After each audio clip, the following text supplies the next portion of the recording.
അസ്സലാമു അലൈക്കും. അപ്പോൾ എന്തൊക്കെ വർത്താനം, എല്ലാവർക്കും സുഖമാണെന്ന് വിചാരിക്കുന്നു. ഞാൻ അതേ പറയട്ടെ, നമ്മളെ ചാനൽ ആദ്യമായിട്ട് കാണുന്ന കൂട്ടുകാരാണെങ്കിൽ ഒന്ന് സബ്സ്ക്രൈബ് ചെയ്യുക, തൊട്ടടുത്ത ബെല്ലൈക്കൺ അടിച്ച് ഓളെന്ന ഓപ്ഷനും കൂടെ ഒന്ന് ക്ലിക്ക് ചെയ്ത് വെക്കണേ. അപ്പോൾ അത് അന്നത്തെ നമ്മളെ ടോപ്പിക് എന്താണെന്ന് വെച്ചാൽ രേണുസുതിയെ പറ്റിയിട്ട് തന്നെയാണ് കേട്ടോ. അപ്പോൾ നമ്മളെ രേണുസുതി ഉണ്ടല്ലോ, ഇപ്പോൾ കുറേ വിമർശനവും കളിയാക്കലും അതേമാതിരി തന്നെ ബെഡ് കമൻറ്റൊക്കെ ആയിട്ട് നിറഞ്ഞിരിക്കുകയാണല്ലേ. ഒരു കണക്കിന് ആലോചിക്കുമ്പോൾ ഭയങ്കര സഹതാപം ഭാവമൊക്കെ തോന്നും. ആ മക്കളെയും കൂടെ ആലോചിച്ച് നോക്കുമ്പോൾ കേട്ടോ. എന്തായാലും അവൾ അഭിനയിച്ച് അവൾ അഭിനയിക്കുകയാണല്ലേ, ജീവിക്കാൻ വേണ്ടിയിട്ട് നല്ല അഭിനയവും കാര്യങ്ങളൊക്കെയാണ് ചെയ്യുന്നത്. അല്ലാതെ കുറേ വയലിൽ തെറിയും നമ്മൾ സജിൻ്റെ കുറേ തെറിയും കാര്യങ്ങളൊന്നും അല്ലല്ലേ. അവൾ അങ്ങനെ ഒന്നും അത്രത്തൊന്നും മോശമായിട്ടൊന്നും കാര്യങ്ങളൊന്നും ഇല്ല അല്ലേ. അവർക്ക് അഭിനയിക്കാനും ജീവിതം എങ്ങനെ ജീവിക്കാനും ഉള്ളൊരു കാണിക്കാനും അവർക്കറിയാം. അപ്പോൾ അതാണ് അവർ ചെയ്യുന്നത്. നമ്മൾ പൈസ കാശ് വേണമല്ലോ എന്തിനും, അപ്പോൾ അതിനാണ് അവൾ അഭിനയിക്കണല്ലേ. അപ്പോൾ കൂടുതൽ അഭിനയം സിനിമയും കാര്യങ്ങളൊക്കെ കിട്ടട്ടെ എന്ന് ഞാൻ ആശംസിക്കുന്നു. പിന്നെന്താണെന്ന് വെച്ചാൽ ഇപ്പോഴത്തെ നായകനുണ്ടല്ലോ, നമ്മൾ ആൽബത്തിലും രേണുസുതിൻ്റെ ഒപ്പം ആൽബത്തിൽ ഇതിലൊക്കെ ചെയ്യുന്ന നായകൻ്റെ വൈഫ് കുറച്ച് കാര്യങ്ങൾ പറയുന്നുണ്ട് കേട്ടോ. അപ്പോൾ ആദ്യം ഒന്ന് കേട്ടിട്ട് വരികയെ. ഞാനൊരു കാര്യം പറയാൻ വേണ്ടിയിട്ടാണ് ഇപ്പം ഇങ്ങനെ ഒരു ഓൺ വോയിസ് ആയിട്ട് വന്നത്. ഞാൻ ഇതുവരെ ഒരു കമന്റ്സിന് ഞാൻ റിയാക്ട് ചെയ്തിട്ടുണ്ടായിരുന്നില്ല, ഒന്നും ചെയ്തിട്ടുണ്ടായിരുന്നില്ല.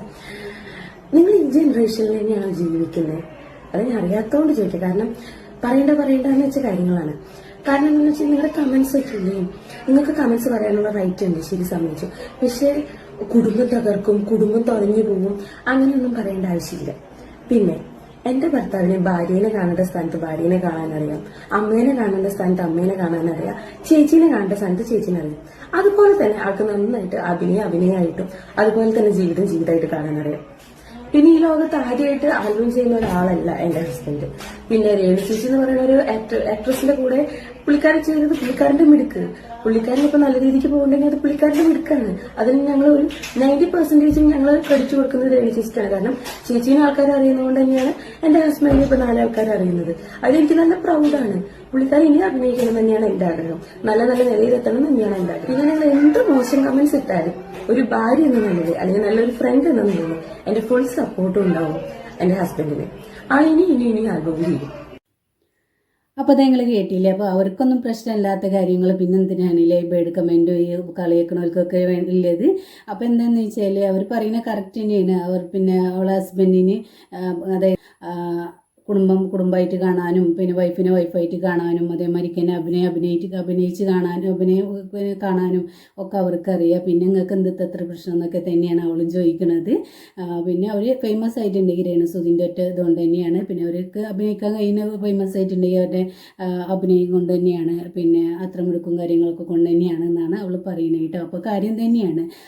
അവർ രേണുസുതിൻ്റെ കൂടെ അഭിനയിച്ചപ്പോഴാണ് കൂടുതൽ റീച്ചും കാര്യങ്ങളും ഫേമസ് ഒക്കെ ആയിട്ടുണ്ടാവുക, അതായിരിക്കും. പക്ഷെ അവർക്കൊരു പ്രശ്നമല്ല കേട്ടോ. അവരിങ്ങനെ അഭിനയിച്ച് എഴുതിയിട്ടോ അങ്ങനെ ആയിട്ടോ ഒരു പ്രശ്നമല്ല. പിന്നെ അവളുണ്ടല്ലോ ഇപ്പോൾ കുറേ വിമർശനവും കാര്യങ്ങളും ആകെ പ്രശ്നവും അങ്ങനത്തെയൊക്കെയാണ്. അപ്പോൾ അത് അതിനെ പറ്റിയിട്ടുണ്ടല്ലോ എൻ്റെ മോന് എന്ത് സംസാരിക്കുന്നുണ്ട് കേട്ടോ, വലിയവന് സംസാരിക്കാനായിട്ടോ. അപ്പോൾ അതൊന്ന് കണ്ടുനോക്കിയേ. അച്ഛൻ്റെ കുറേ ന്യൂസ് എല്ലാവരും ഇപ്പോൾ കേട്ട് കാണും. എനിക്കറിയാനുള്ളത് എനിക്കറിയാം എൻ്റെ അച്ഛന്, പിന്നെ അച്ഛനറിയാവുന്നവർക്കും അറിയാം അച്ഛന്. അത്രേ ഉള്ളൂ. എനിക്കിപ്പം ആ ഒരു ഇന്റർവ്യൂ വീണ്ടും ഇനി കുത്തിപ്പൊക്കി ഒരു സംഭവമാക്കണമെന്ന് എനിക്കില്ല. ചേച്ചിക്കെങ്കിലും പറയാറുണ്ട്, എന്റെ ഭർത്താവിന്റെ 2ാം ചരമവാർഷികവും നീ ഇത് ഇവിടെ ചെയ്യരുത് എന്ന് രേണു ചേച്ചിക്ക് പറയാറുണ്ട്. പക്ഷെ പുള്ളിക്കാരൻ അപ്പോൾ നിങ്ങൾ കേട്ടില്ലേ ആ മോന് പറയണതില്ലേ. അപ്പോൾ അവർ നല്ല അഭിപ്രായമാണല്ലേ പറഞ്ഞത്. അവൻ്റെ കൂട്ടുകാരനവനും കൂടെ ചാനലും കാര്യങ്ങളൊക്കെ ഉണ്ട്.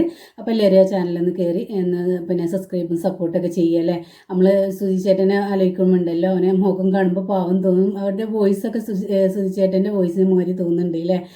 അപ്പോൾ അങ്ങനെയൊക്കെയല്ലേ ഉണ്ടാവുക.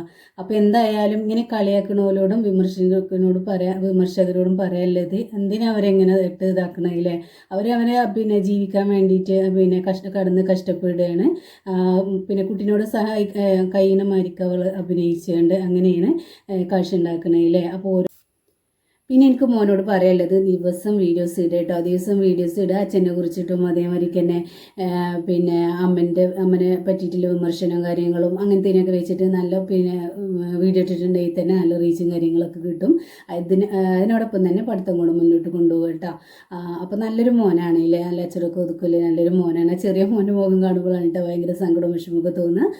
അപ്പോൾ എന്തായാലും നല്ലൊരു പിന്നെ അഭിനയവും സിനിമയിലും എല്ലാത്തിലും അഭിനയവും കാര്യങ്ങളൊക്കെ കിട്ടിയിട്ട് നല്ലൊരു ജീവിതം ഉണ്ടാകട്ടെ എന്ന് പ്രാർത്ഥിക്കുന്നു കേട്ടോ. അപ്പോൾ അത്രയേ ഉള്ളൂ. എല്ലാവരോടും അസ്സലാമു അലൈക്കും.